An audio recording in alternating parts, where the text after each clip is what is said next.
Hello and welcome to all the students of class 12. So assignment 4 was given to you a few days back and I also promised that I'll make a video of it. So today we'll be discussing that assignment which was given to you. It was on chapter 1 and 2 of Indian Economic Development. I hope you have solved it sincerely and let's begin with it. So the first part was fill in the blanks with correct alternative. देखो बच्चे before starting with all this these all questions are very important. ठीक है, chapter 1 and 2 quite big chapters. ठीक है, and इसमें I give you 3 types of questions. First was fill in the blank, second was very short type, you have to write the answer in 1 or 2 line.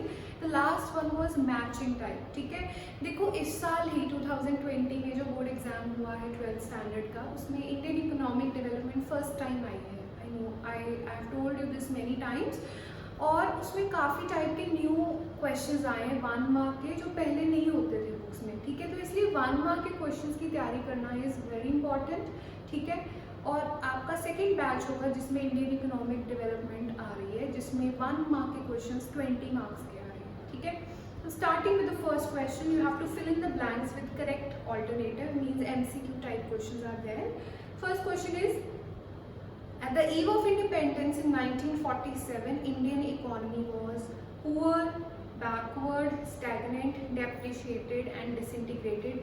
D is all of these. So its answer is all of these. Means Indian economy at the eve of independence was poor, backward, stagnant, depreciated and disintegrated. All of these were there. Second, what percentage of working force was engaged in secondary sector in 1951? So its answer is 10%. देखो यहाँ पे मैंने आपको options में दिया है 72%, 17%, 10%, 27%, and the percentage of work force in secondary sector is 10%. And yes you can get such questions where you have to learn the data. और यहाँ पे तो होल नंबर्स में डेटा, होल नंबर्स में परसेंटेज दिया है. There is also possibility that you get the figures are not in whole number, like they can be 10.2%, 72.04%. तो ऐसे भी हो सकता है. और हर बुक में डाटा जो है वो थोड़ा बहुत डिफर करता है. ठीक है, तो थोड़ा बहुत वेरिएशन आप अपने माइंड में लेके चलना आपने. ठीक है, सो 10% is answer. Third, at the time of independence, secondary and dash sectors were in their infant stage of growth. So its answer is tertiary sector. हमने ये ऑलरेडी किया है क्लासेस में कि इंडिपेंडेंस के टाइम पे Indian economy was agrarian economy, यानी कि most of the people were engaged in agriculture. So obviously if most of the people were engaged in agriculture, तो that means secondary and tertiary sectors were in the infant stages of growth, means they were the least growing sectors. Right. Railways were introduced in India in the year 1854, 1853, 1950, 1850. So its answer is B, 1853. So railways were introduced in the year 1853. Now in this question also there are a lot of controversies. देखो कई books में दिया होता है कि railways were started in 1850 and the first train ran from Mumbai to Thane in the year 1853.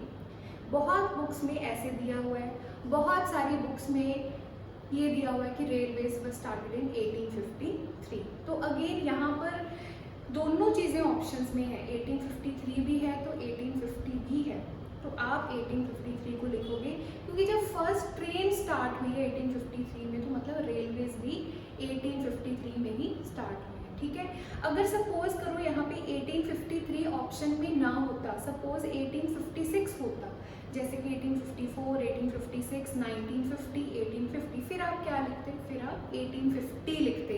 ये आपको चीज़ें इसलिए बता रही हूँ क्योंकि जब एग्जाम सामने आता है ना तो कई बार ऐसी चीज़ें आ जाती हैं. Because Indian economy is such a subject where different people will write different things, where different books will give different points. You cannot argue that I have not done this and this is not in mind, right? So that is why I am telling you, give preference to 1853. But if 1853 is not in the option and 1850 is option, तो आप उसको टिक करो. ठीक है, next. Suez Canal was opened in 1867, 1868, 1869, 1879. So its answer is C. Suez Canal was opened in 1869. One of the important questions I have given you here. तो 1869 में Suez Canal was opened as a waterway route between India and Britain. Sixth, dash is an economy where there is private as well as public ownership of means of production. So there are two options, capitalist or mixed. So its answer is mixed economy where there is private as well as public ownership of means of production. अब बड़ी simple सी बात है, Indian economy is a mixed economy and Indian economy is economy where both sectors coexist, public as well as private sectors. Seventh, in IPR 1956, IPR 1956 दे के confuse मत होना, हो सकता है फुल फॉर्म ना लिखी हो, इंडस्ट्रियल पॉलिसी रेजोल्यूशन ना लिखा हो, आईपीआर लिखा हो, तो don't get confuse. In IPR 1956 dash industries were reserved for public sector. 17 इसका आंसर है, ठीक है. तो 17 industries were reserved for public sector. And how many were reserved for schedule B? This was schedule A ना, जिसमें 17 industries were. How many were for schedule B? 12 industries. 8th, the basic idea of industrial licensing policy was to ensure environment friendly investment. देखो हमने ना हर एक option को scrutinise करके answer ढूंढना होता है. कई बार क्या होता है, आपको दो चीज़ें सही लग रही होती है, तो आपने हर एक जो ऑप्शन है उसको अच्छे से स्क्रूटनाइज करना है and you have to eliminate. So this method should be use, scrutinising and elimination method should be use, ठीक है. तो फर्स्ट क्वेश्चन पहले दोबारा सुनो. Basic idea of industrial licensing policy. तो इंडस्ट्रियल लाइसेंसिंग पॉलिसी क्यों थी? सो दैट प्राइवेट सेक्टर के ऊपर थोड़ी रिस्ट्रिक्शंस लगाई जाएं कि वो इंडस्ट्रीज को इस्टेब्लिश आसानी से नहीं कर सकते. फिर licensing requirement was liberal in case you want to establish industry in a backward region, right. तो ऑप्शन क्या है? Ensure environment friendly investment. No, this is wrong.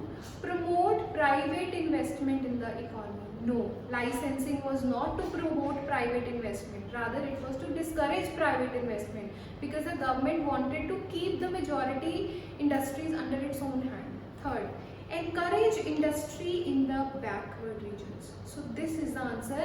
Industrial licensing का basic idea यही था कि regional equality promote की जा सके और लोग ज़्यादा से ज़्यादा इंडस्ट्री बैकवर्ड एरिया में लगाएं, ठीक है. और लास्ट है none of these, तो C is the answer. Second last, price support policy focuses on stability of farm output, high price of farm output, stability of income from farming, stability of farm productivity. तो price support policy क्या है? Price support policy agriculture में हमने किया. Price support policy is that policy where the government offers a minimum price that must be paid to the farmers by the traders for their output, ठीक है. तो ये MSP policy भी बोल देते हैं इसको, सपोर्ट प्राइस पॉलिसी भी बोल देते हैं. तो सपोर्ट प्राइस पॉलिसी क्यों बनाई गवर्नमेंट ने? So that the farmers get a proper income for their products. क्योंकि फार्मर्स को कम प्राइस मिलता है उनकी आउटपुट के लिए, तो MSP पॉलिसी इंश्योर करती है कि मिनिमम प्राइस फार्मर को उसके आउटपुट के लिए मिले. तो stability of farm output wrong, high price जी नहीं. C, stability of income from farming, so that उनकी जो इनकम आ रही है फार्मिंग से वो कम ना हो, एटलीस्ट मिनिमम हो, इतनी स्टेबल हो, ठीक है. Last one, green revolution in India is characterised by the following. Spurt in crop productivity, बिल्कुल सही. सब्सटैंशियल राइज इन एकरेज, बिल्कुल सही. सी है सेल्फ सफिशिएंसी इन फूड ग्रेन प्रोडक्शन, बिल्कुल ठीक है. डी है all of these. So it's answer is all of these because green revolution led to increase in productivity, increase in acreage, helped in achieving self sufficiency. So all of these is the answer, ठीक है. तो जब final exam में you will get such questions, तो what will you do is you will write the option very clearly. जैसे मेरा answer है D, तो आप ऐसे उसको लिख के आओगे पेपर में. You will not just write this, you will write this like this, ठीक है. तो एक और बात, some children what they do is they don't write the alphabet very properly. जैसे some children write it like this, so it looks D also, it looks A also. And in these cases, it depends on the teacher that he gives the marks or not, he or she gives the marks or not. So please avoid such things.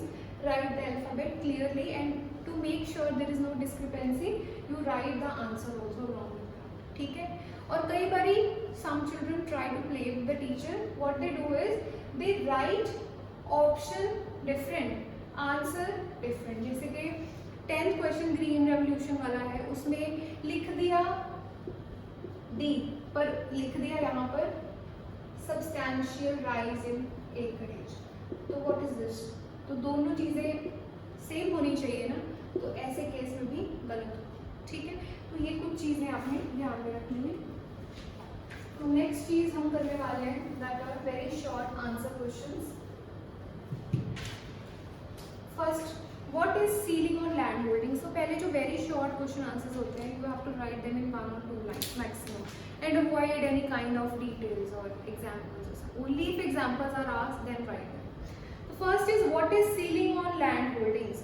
So ceiling on land holdings is the maximum size of land that an individual can hold, over and above which will be held by the government. So in simple words, ceiling on land holding means the maximum size of land which an individual can own, over and above which the government is bound to take that piece of land. मतलब अगर आप उस एक ceiling के ऊपर land को hold करते हो तो वो गवर्नमेंट अपने अंडर ले लेती है.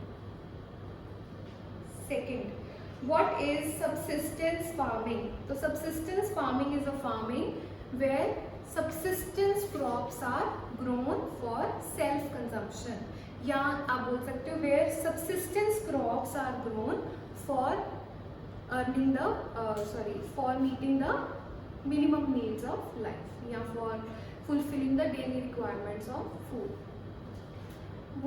Define HYV seeds. तो आप सबसे पहले बताओगे कि HYV सीड्स की full form high yielding varieties. ठीक है, तो high yielding variety seeds are miracle seeds that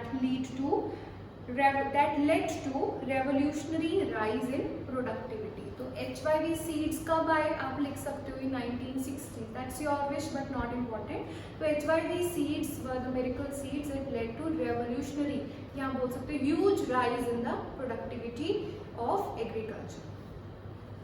Next, when was the first iron and steel company established? It was established in 1907. It's your wish, you want to write about TISCO or not, but your question is just when was it established, so you don't need to read about the bush or write extra things to gain extra marks. 1 mark question है, 1 mark मिलेगा. Next, what do you mean by commercialization of agriculture? So commercialization of agriculture means shift from subsistence agriculture for self-consumption to cultivation for the market. You will not write here shift from subsistence farming to commercial farming. No, clear लिखना है shift from farming from self-consumption to farming for selling in the market, या farming for selling the output in the market.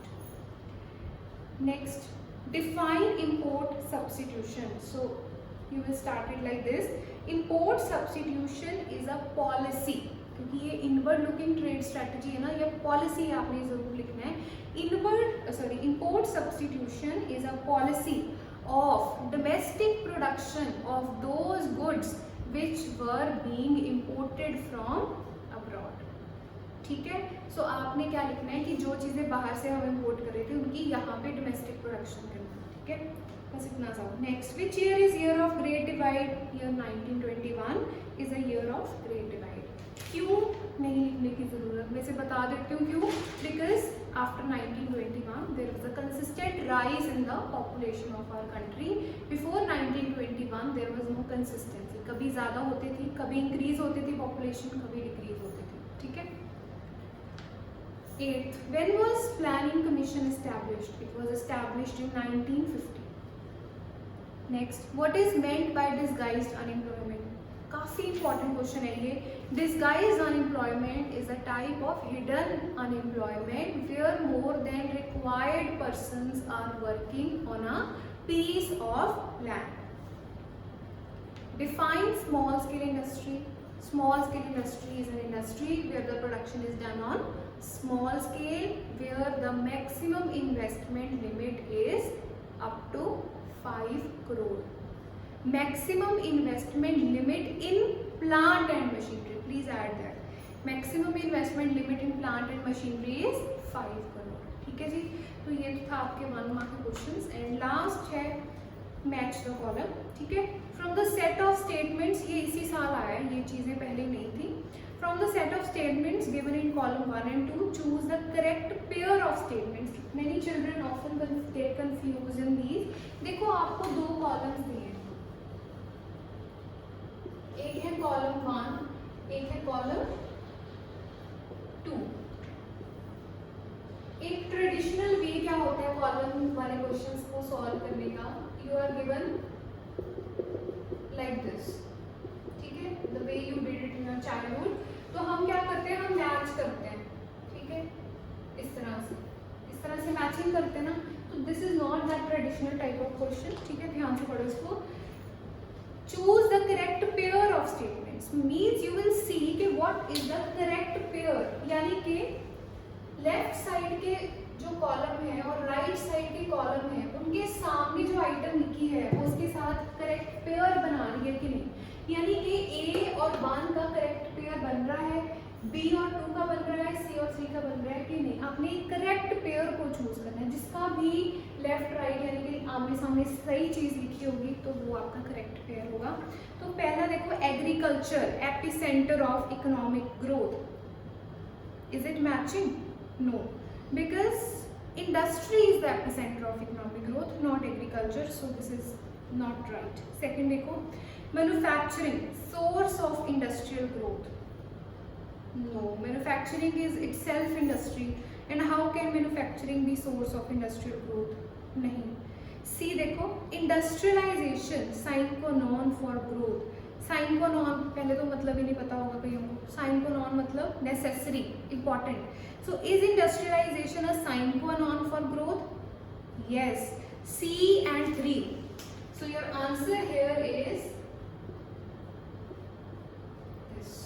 So this is your answer. This is what you will write in your answer sheet, and this is the correct pair. ठीक है, C2 का correct pair नहीं बन सकता. आपने बस ये चीज देखनी है कि कौन से वाले जो चीजें हैं वो आमने सामने सही लिखी हुई है, तो ये सही लिखो. ठीक है, लास्ट है इंडस्ट्रियल कंसेशन. एक बार लास्ट को भी चेक कर ले. Industrial concession, a licence was needed for establishing a new industry. Industrial concessions क्यों दिए गए? इसलिए दिए गए so that people are encouraged to establish industry in the backward regions. And industrial concessions were there to promote regional equality. Am I correct? So यहाँ पर लिखा है कि industrial concessions a licence was needed. नहीं, it doesn't make much sense. C is making more sense. Industrialization is a sine qua non for growth. So this is your answer. And now moving on to the last question of today's assignment. Choose the correct alternative showing chronological order of the following events. तो पहले तो ध्यान से देखो that 4 तरह के events आपको दिए हुए हैं. 4 events are given to you. And you have to arrange them in the chronological order. तो chronological order क्या होता है? When you have to arrange something in the order of its happening, यानी कि date wise आप बोल सकते हो. तो chronological होता है जब किसी चीज़ को हम date wise arrange करते हैं. जैसे जैसे वो चीज़ हुई तो उस तरह से आपने उसको arrange करना है. तो first यहाँ पे event मेरे को दिया हुआ है, the year of great divide.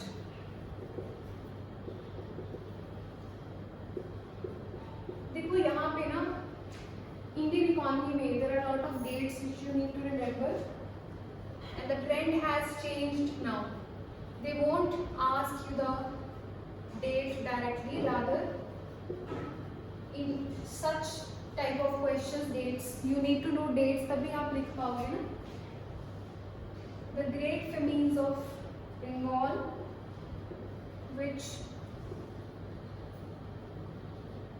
claimed a large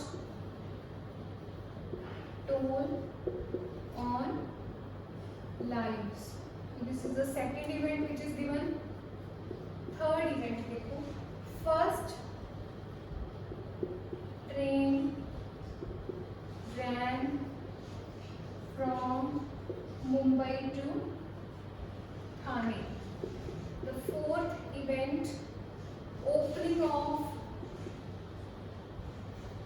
Suez Canal. So 4 events हो गए कंप्लीट मेरे, और लास्ट में आपको ऑप्शन दिए हुए हैं A, B, C, D, यानी कि this is MCQ type question also and a chronological order question also. B है 1, 4, 3, 2, 2, 3, 4, 1, and the D is 3, 1, 4, 2. अब इनको एक बार इग्नोर करो, अभी इग्नोर करो, पहले इसको देखो ध्यान से. तो आपको डेट्स याद रखनी पड़ेगी. तो मेरे को इतना याद है कि the year of great divide था इन 1921. सेकेंड है great famine of Bengal which claimed a large toll on life. Now as a student I may not remember this. This is not a very important date which I have not done. Maybe मैं भूलूंगी इसको. Third event है first train ran from Mumbai to Thane and this was in 1853, right? The last is opening of Suez Canal और ये था 1869 में. ये भी मेरे को डेट याद है. ठीक है, हो सकता है किसी को 2 डेट्स ना पता हो, किसी को सिर्फ 2 ही पता हो, किसी को सारी पता हो. ठीक है, तो फिर भी आप इस क्वेश्चन को सॉल्व कर सकते हो. अपना थोड़ा सा दिमाग लगाओ. देखो मेरे को सेकेंड वाली का डेट नहीं पता, वैसे मेरे को पता है, पर एज ए स्टूडेंट मेरे को नहीं पता. तो मेरे को 3 का पता है. तो फर्स्ट जो इवेंट हुआ है तो वो हुआ है ये वाला event, first train ran from Mumbai to Thane. Second event हुआ है opening of Suez canal after 1853-1869. Fourth event उसके बाद हुआ है the year of great divide वाला इवेंट, यानी कि एंड में. मेरे को इन तीनों का ऑर्डर तो पता है. अब ये जो सेकेंड है वो यहाँ भी हो सकता है, यहाँ भी हो सकता है, यहाँ भी हो सकता है ना. तो हम क्या करेंगे, इनको scrutinise and elimination method use करेंगे. फर्स्ट देखो 4, 2, 1, 3, 4, 2, 1, 3. नहीं, ये तो गलत बन रहा है क्योंकि 1 पहले नहीं हुआ, 3 पहले हुआ है. तो ये वाला तो ऑप्शन हो गया अपना एलिमिनेट, राइट. सेकेंड देखो 1, 4, 3, 2, 1. ये तो बिल्कुल ही गलत है. सबसे पहले तो ये हुआ ही नहीं है. तो 1921 में और 18, तो ये वाला भी गलत, कट गया, एलिमिनेट हो गया. थर्ड देखो 2, 3, 4, 1, 2, 3, 4, 1. ये हो सकता है क्योंकि 3 पहले हुआ है, फिर 4 हुआ है, फिर 1 हुआ है. तो ये हो सकता है, हो सकता है. अब भी देखते हैं 3, 1, 4, 2, 3, 1, 4, 2. नहीं, ये तो गलत है क्योंकि 3 के बाद 1 नहीं हुआ, 3 के बाद 4 हुआ है. ठीक है, ये तो गलत बन रहा है. ये भी हो गया एलिमिनेट. अब अपना बचा कौन सा, C is the correct answer where the events are arranged in a proper order, that is chronologically. अब great famines of Bengal which claimed a large toll on life, ये कब हुआ था, in the year 1770. ठीक है, तो this also you can add in your directory of dates. ठीक है, make a directory of dates of this book. ठीक है, तो ये तो था आपका असाइनमेंट का डिस्कशन. ठीक है, एंड आई रियली वॉन्ट कि आप असाइनमेंट्स को दिल से करो, अच्छे से करो उनको, and you also solve them nicely, क्योंकि this is for your benefit. And this whole assignment was based on 1 mark question, and 1 mark question are really important if you want to score well. 100 out of 100 is possible only if you score 20 out of 20 in the 1 mark questions, right? So thank you very much for today, and do match your answers nicely and tell me your score. Thank you.